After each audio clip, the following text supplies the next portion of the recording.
Welcome to a brand new episode of The Changeover, the home of meticulous tennis analysis and, occasionally, decent baking. I'm Julian Price, and we are absolutely thrilled to be powered today by SecondServeAces.com. Yeah, welcome back, everyone. And please, Julian, do not tell me those are homemade oat bars on the desk. They look like, actual gravel. They are traditional Scottish oatcakes, Eleanor. High in complex carbohydrates. Perfect for sustained concentration. They look like they've been sitting in a racket bag since 1984, Julian. But look, we have to start with the breaking news from Queen's Club. Donna Vekic taking down Emma Raducanu 6-love, 7-6. That first set was absolute domination. 6-love. Vekic was just eating up the court, playing with that raw intensity I love to see on grass. But Emma was, how shall we say, battling more than just the flat, biting slice of Vekic. There was a deeper, almost physical struggle. The thigh injury. Oh, totally. The data on SecondServeAces.com showed her lateral movement in that first set was down by almost 15% compared to her semifinal. She was basically a stationary target. But that's the narrative, right? Raducanu has this incredible, almost mythic resilience. She's carrying this nagging thigh issue, fighting a title drought, and she still pushes the second set to a tiebreak. Resiliency is great, Marcus, but a physical deficit is a physical deficit. You can't just wish your way through a grass court final when your quad is locking up on every low slice. Indeed. The low bounce of the grass at Queen's demands an incredibly deep knee bend. If the quadriceps or the hip flexors are compromised, well, the geometric purity of your stroke production simply collapses. It is the tragedy of the body, a vessel that refuses to cooperate with the mind's loftiest ambitions. Vekic, on the other hand, was playing to escape her own history. 5 consecutive final losses. Right. That's a massive mental hurdle. Imagine stepping onto the court knowing you've dropped 5 finals in a row. The pressure on her shoulders must have been, insane. And that is why she almost choked it in the second. She had the match completely under control, and then the ghosts of those 5 finals started whispering in her ear. I don't think it was ghosts, Marcus. Raducanu just started redlining her second serve returns. She stepped up inside the baseline and forced Vekic to play on her heels. It was a tactical shift, certainly, but let us not discount Vekic's grass-court pedigree. Her flat-hitting style is tailor-made for these conditions. She stays incredibly low to the ball. There is a beautiful, almost violent simplicity to Vekic's flat ground strokes. They do not bounce. They skim, like stones thrown across a frozen lake. Okay, poet, but looking at the numbers on SecondServeAces.com, Vekic's average ball height over the net was down to just 30 centimeters in that second set. That is ridiculously low. Which is exactly why Emma's slice couldn't hurt her. Vekic is already down there. She's comfortable in the dirt. That's the grind. That's what wins grass tournaments. It's not about looking pretty. It's about who can tolerate the burn in their thighs longer. Clearly, today, it was Donna. Speaking of tactical depth, before we transition to the men's side, I must remind our listeners to check out SecondServeAces.com. Their AI-driven analysis offers real tactical depth, far beyond simple box scores. Totally. They have these incredible heat maps that show exactly where players are losing their footing on the grass. It's so cool. And it feeds right into the Stuttgart preview. Ben Shelton versus Taylor Fritz, an all-American final on the slick German grass. The narrative here is delicious. Fritz is the defending champion. He knows how to move on this stuff. He's got that short, compact take-back on the backhand side that works beautifully on fast courts. And Shelton. Shelton is like a storm that doesn't care about the forecast. He brings this chaotic, left-handed kinetic energy that defies the traditional, elegant geometry of grass. Well, the left-handed serve on grass is historically devastating. It swings wide into the ad court, dragging Fritz off the planet. We saw McEnroe do it for a decade. But Fritz's return stats on grass are like top tier.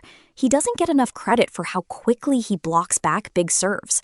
If Shelton can't get free points on that first delivery, he's going to have to play actual rallies. And that's where Fritz wants him. Fritz wants to drag him into those grueling 10-shot exchanges where Shelton gets impatient and tries to hit a winner from 3 meters behind the baseline. Exactly. Shelton has to come forward. He has to use that athleticism, get to the net, and finish points early. If he stays back, Fritz will just systematically dismantle him. It is a clash of philosophies. Fritz, the methodical craftsman, versus Shelton, the young iconoclast who believes he can bend the court to his will. Let's just hope the match doesn't descend into a serving contest. There is nothing more tedious than a grass court match with 0 breakpoints. Here, have an oatcake, Arthur. You look pale. No, thank you, Julian. The texture, it reminds me of the clay at Roland Garros after a heavy storm. Heavy, unyielding. Oh my God, Julian, he just compared your baking to wet clay. I am dead. Left-handed slice that just skids, yes. But look, speaking of grass and the utter defiance of preparation, we have to talk about this massive development with Jannik Sinner and Novak Djokovic. Oh, you mean like the ultimate power move, skipping the warm-ups entirely? It's wild. Well, they are skipping the traditional warm-up events before Wimbledon. It is a calculated gamble, a deliberate choice to prioritize recovery over competitive rhythm. Calculated gamble? It's a narrative nightmare for the smaller tournaments, Julian. But for them, it's pure preservation. It's a risk, Marcus. The grass season is already microscopic. You don't just walk onto the lawns of SW19 and find your footing in the first round. Your knees, your lower back, they take a beating on the low bounces. There is something almost monastic about it. Retreating to the shadows, avoiding the public gaze of Queens or Halle. It is as if they are treating Wimbledon not as a tournament, but as an existential destination. Or like they just don't want to slip and tear an abductor before the first Monday. My data on secondserveaces.com actually shows that players with fewer transition matches are more prone to early round upsets. But if they survive week 1, the physical payoff is massive. Have a scone, Elena. I made them with currants. But yes, the biomechanical strain of changing surfaces from clay to grass in under 3 weeks is unprecedented in modern sport. Unprecedented? Borg did it on wooden rackets, Julian. But today, Sinner is protecting that hip. That's the real story here. The hip is the currency. Exactly. Sinner's movement is so slide-heavy now, even on hard courts. On grass, if you slide without the proper footwork foundation, you're checking a body part that might not cash. Yes, the friction of the earth. We forget that grass is a living, dying surface. It degrades daily. By the second Wednesday, it's just dust and memories. Okay, Shakespeare. But seriously, Novak doesn't need the warm-ups. He's won it 7 times. He could play Wimbledon in his sleep, on one leg. He practically did last year, but Sinner Sinner needs the repetitive muscle memory. My worry this lack of competitive matches will leave him vulnerable to a big server in the first 2 rounds. Like Adam Walton? Because if we want to talk about vulnerability, we have to look at what just happened in Paris. That Walton match was a physical demolition. Medvedev looked empty. 5 sets. 2 of those sets, he only won 1 game. Like, literally, how do you go 2-6, 6-1, 1-6, 6-1, 4-6? It's like a roller coaster designed by someone who hates stability. It was a masterpiece of absurdity. Medvedev, the grand master of deep return positions, looked like he was trying to return serves from the next zip code. But Sam Querrey is still backing him for the grass. Can you believe that? Querrey thinks the octopus is going to dominate the lawns? Querrey understands the mechanics of the flat ball on grass. Medvedev's strokes, despite their unconventional aesthetics, stay incredibly low on grass that is a nightmare to dig out.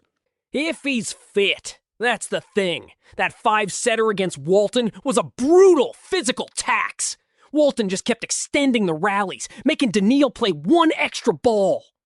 Yeah, Walton was basically living in the spreadsheet of Medvedev's weaknesses. He didn't miss. But like, secondserveaces.com has some incredible shot tracking data from that match, showing Daniil's average contact point was way too low. He was searching for something that wasn't there. A sense of place. Paris in the spring can be unforgiving when the clay dampens your spirit.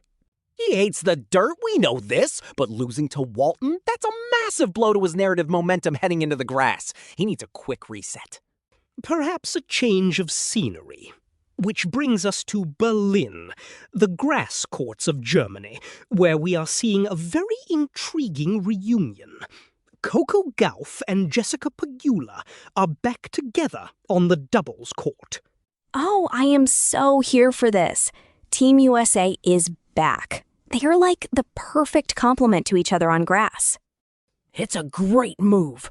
Pegula's flat, clean striking from the backs, and Gauff's sheer athleticism at the net. That's a brutal combination on a fast surface. But is it a distraction? Coco has singles aspirations. She's hunting down Swiatek. Does she really need the extra miles on her legs in Berlin? Doubles is not a distraction, Marcus. It is a dialogue. A conversation between 2 minds on a shared canvas. And on grass, it refines the transition game. For once, Arthur, I agree. The volleying practice alone is invaluable. Modern singles players rarely get to practice their transitional volleys under pressure. Berlin offers them that sanctuary. Plus, like, they actually enjoy playing together. It's not that deep, Dad. Sometimes you just want to play with your friend and win a trophy.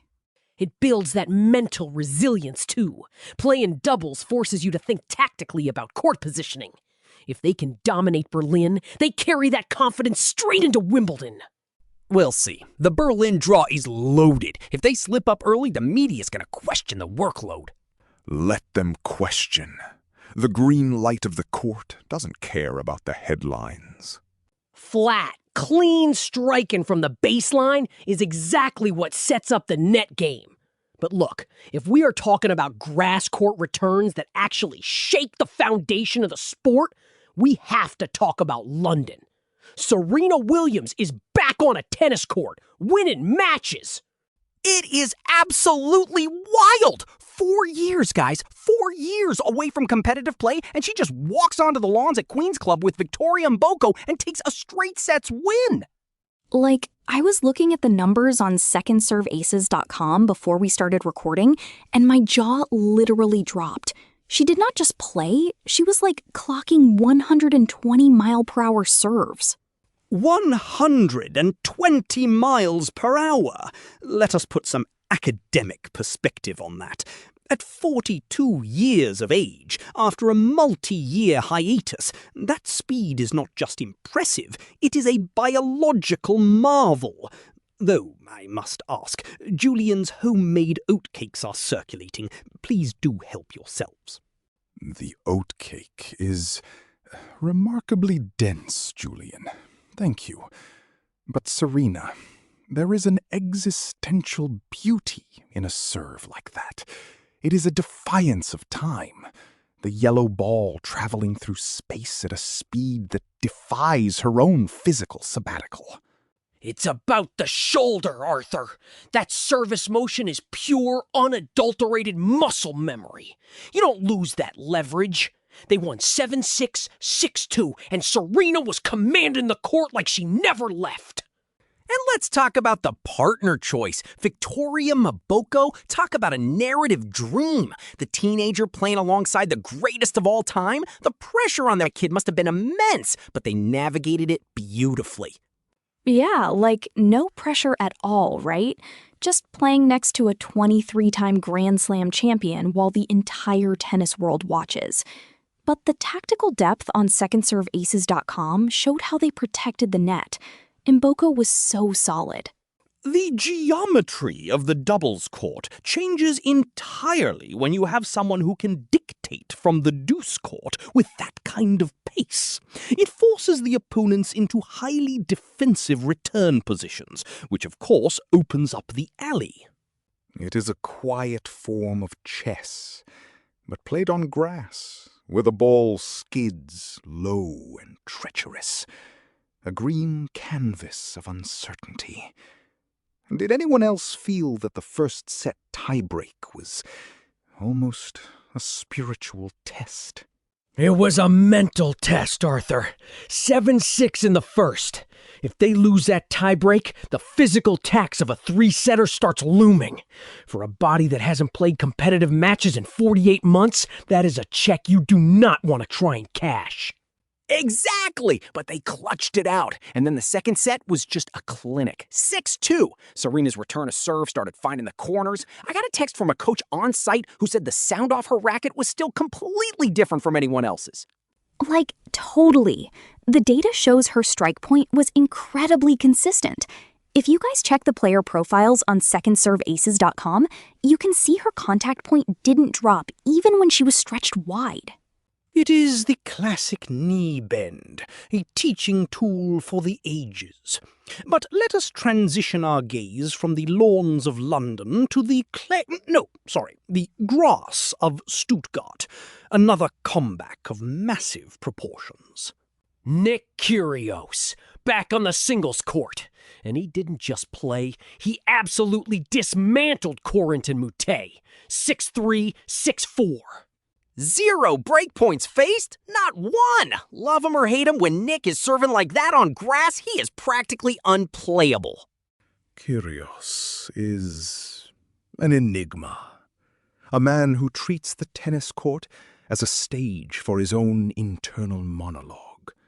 Against Moutet, who is himself a character of high theatricality, it was like watching two modern actors in a silent film. A silent film? Arthur, they were definitely not silent. But tactically, Nick's first serve percentage was off the charts. When he gets that rhythm, he doesn't even need to run.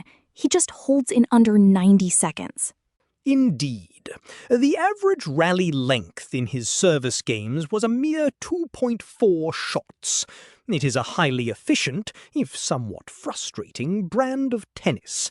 It denies the opponent any semblance of rhythm. That's grass court tennis in its purest form, Julian. It's about first strike capability. You hit the serve, you take the space. Kyrgios knows his body isn't ready for 20-shot physical grinds right now, so we just took the racket out of Moutet's hands.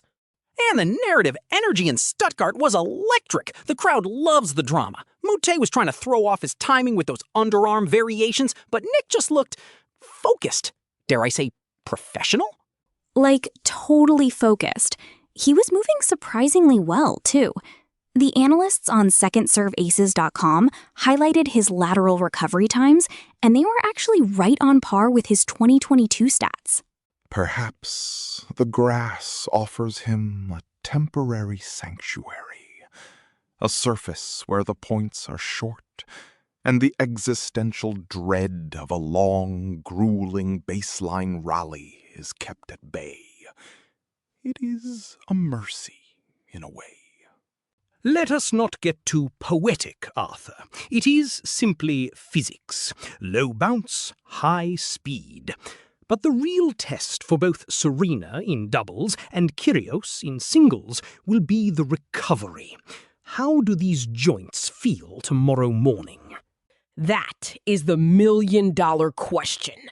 But for today, the grass court season just got a massive injection of star power. A silent film where everyone is screaming at the umpire anyway. But speaking of absolute tragedy on the grass, did you guys see Victoria Mboko going down? My heart literally broke. Yes, the retirement against Pliskova. She was leading by a set, 6-2, and then, well, the knee simply gave out at 3-4 in the second. A devastating turn for the young Canadian. It's brutal. Just brutal. She was playing high-octane tennis, taking it to a former world number one. But that grass, man, if your footing is off by a millimeter, it's a check your body just cannot cash.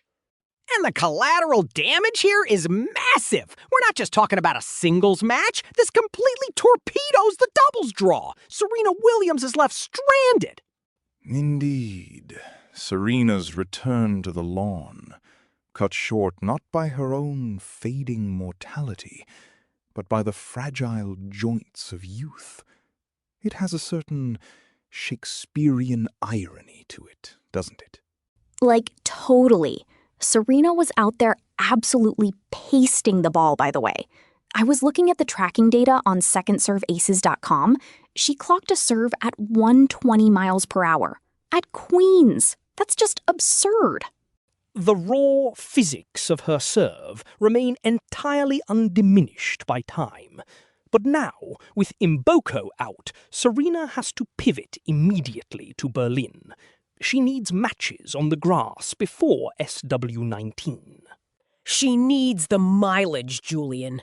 You can hit targets in practice until you're blue in the face, but nothing replicates the physical load of live match play. Berlin is going to be a massive test for her lungs. If she even gets to play, the draw in Berlin is an absolute minefield. But let's be honest, the real story here is the narrative shift. Serena wanted a low-pressure warm-up in doubles, and now she's thrown straight into the singles fire. Perhaps the fire is where she belongs. The doubles court is a compromise with time.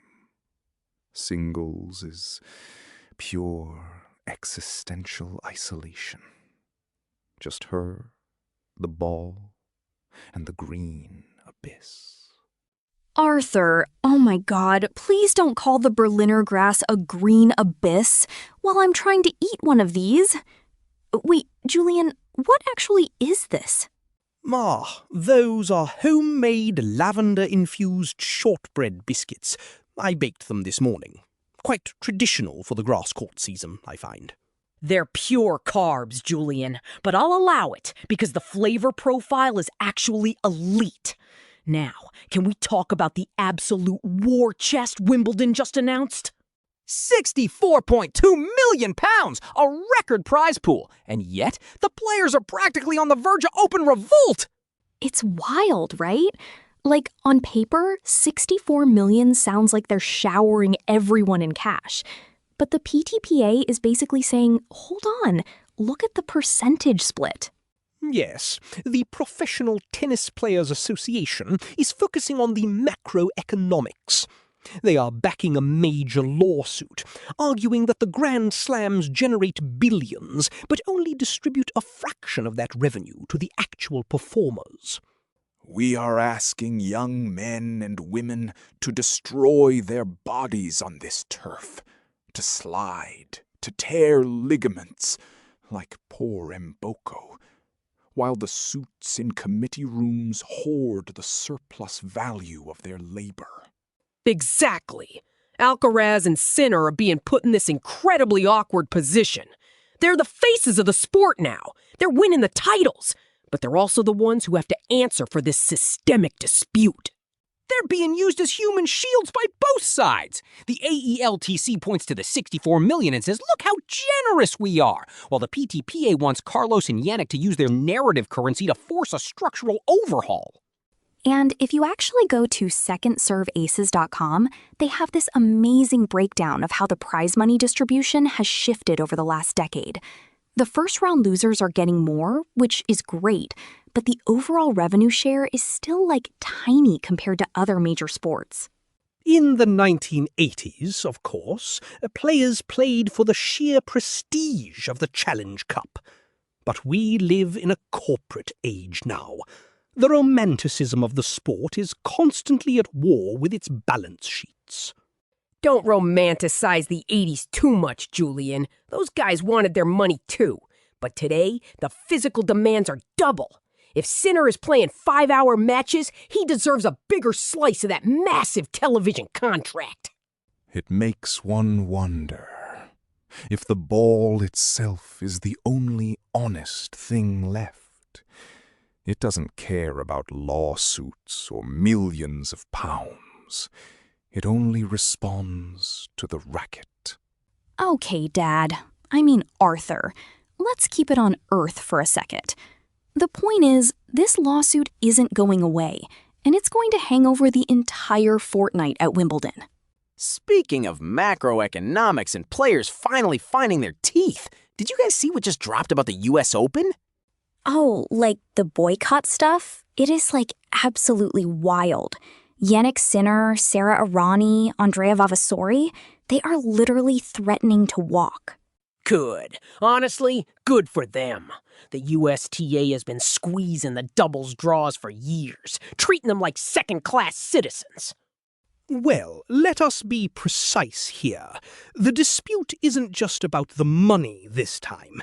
It is the implementation of the experimental quick format during the main draw.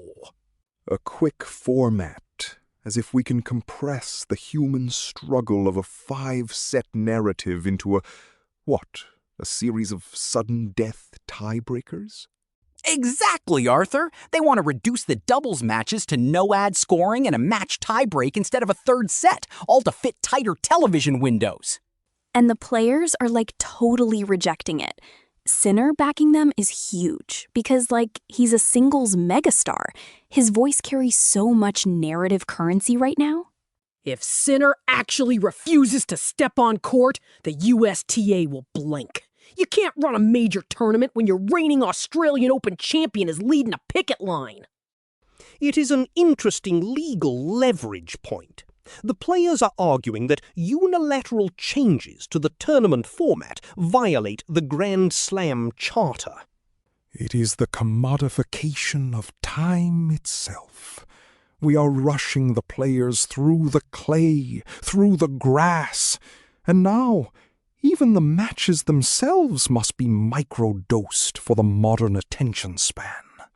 Well, if you want deep data-driven analysis on how these format changes actually impact player performance, you need to check out secondserveaces.com. Oh, totally. The tactical charts on secondserveaces.com actually show how no ad scoring increases the variance of upsets by 40%. Indeed. A fascinating statistical reality.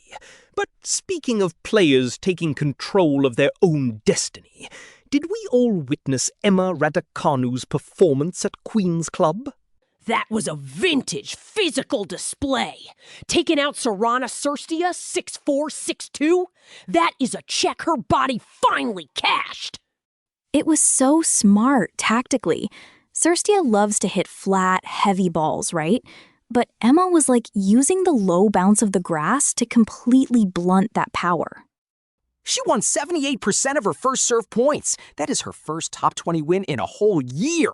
The British press is already writing the fairy tale return arc. There is a quiet poetry to her movement on grass, as if she is navigating a surface that is constantly decaying beneath her feet. Let us not get overly poetic, Arthur. It was simply excellent footwork. She stayed incredibly low through the contact zone, which is essential on the Queen's Club lawns. Her fitness is finally matching her tennis IQ. You could see Cirstea getting frustrated because the ball just wasn't rising into her strike zone. Exactly, Dad. I mean, Julian. The low bounce defense is like the ultimate weapon against flat hitters who don't want to bend their knees. I shall accept the moniker if it means you agree with my technical assessment of her knee flexion. But let's talk about the real blockbuster headline of the week. Berlin! Doubles draw? Serena Williams is back on court partnering Karolina Muchova! Serena, returning to the arena.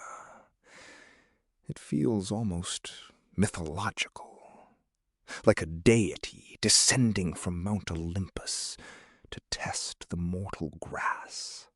It's a brilliant move for Muchova, too. Getting to share the court with that level of mental intensity? That's a masterclass you can't buy. And tactically, their games actually fit together so well.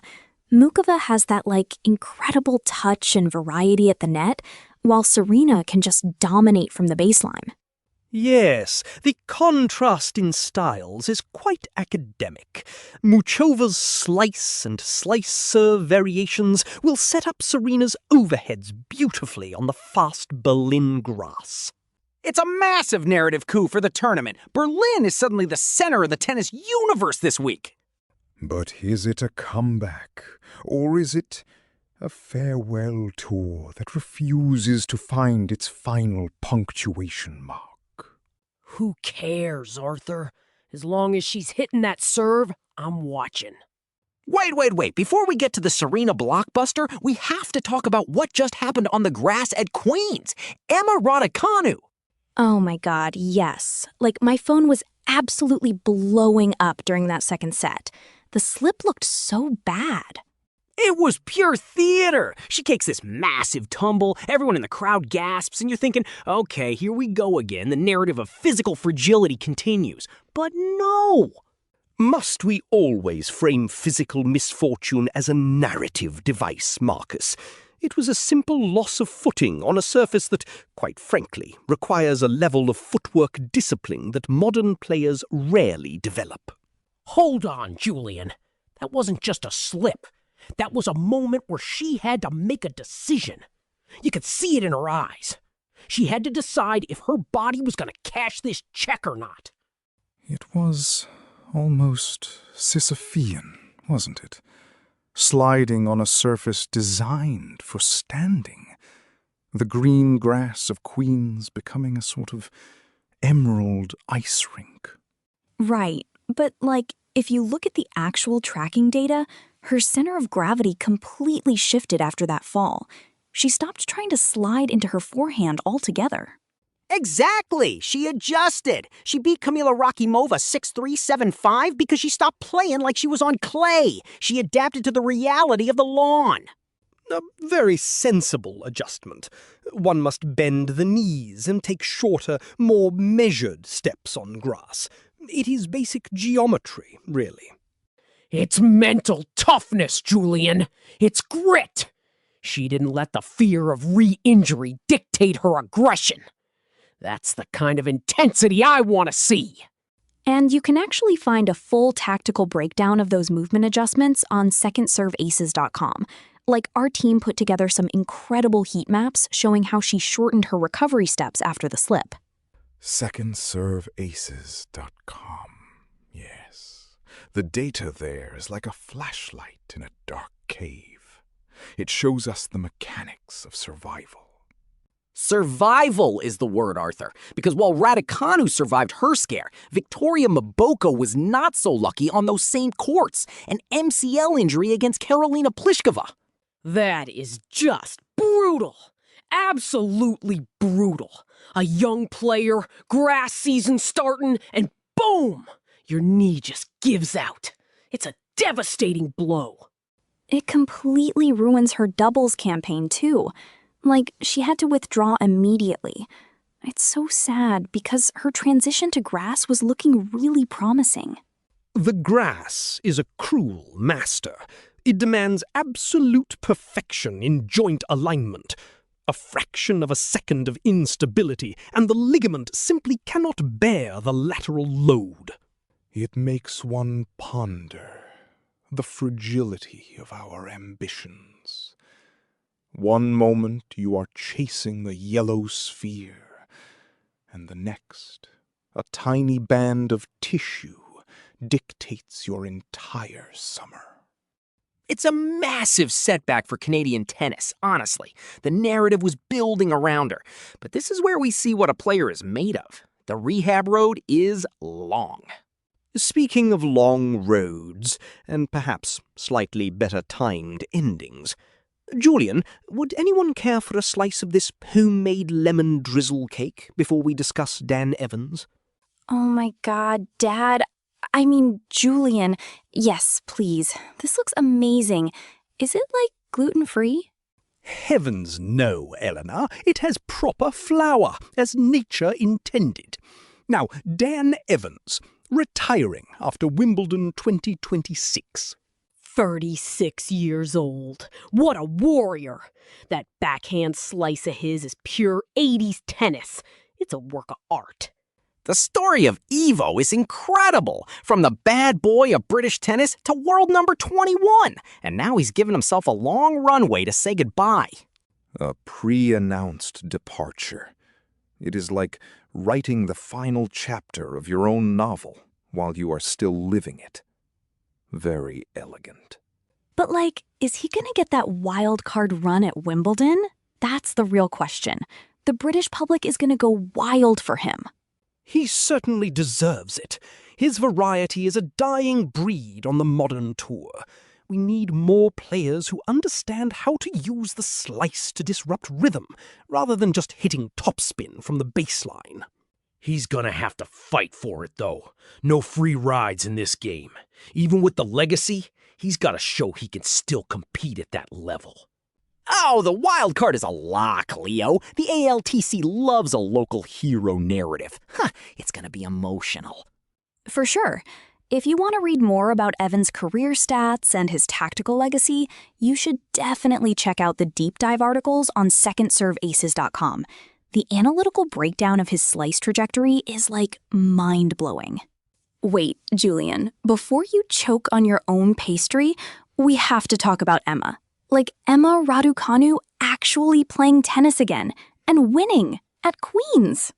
Oh, the narrative is back on life support, people. 6-love, 6-3 over Blinkova. Her first win since March. My phone was absolutely blowing up the second she took the first set. Look, the scoreline looks great on paper, but I want to know about the movement. On grass, if you aren't trusting your footing, you're dead in the water. Was she actually sliding into the corners? She actually was, Leo. My data tracking showed her court coverage was back to her 2021 efficiency levels. Her lateral recovery times were under 1.5 seconds. That's elite level on this surface. Let us not get ahead of ourselves. It is one match against Blinkova, who, let us be perfectly frank, looked completely lost on the turf. The lawn game requires a certain sophistication that is sadly lacking in the modern baseline basher.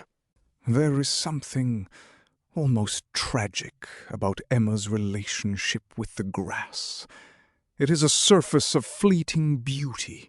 It dies as the tournament progresses, turning to dust, just like her momentum over the last 3 years.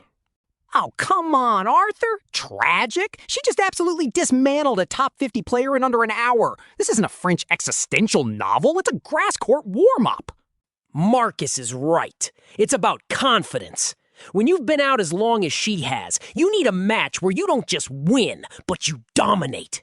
You need to feel like you're taking lunch money. Exactly. And, it wasn't just Emma. Harriet Dard and Katie Boulter got massive wins, too. British women's tennis is, suddenly alive? A temporary summer romance, my dear Elena. The grass season is notoriously brief.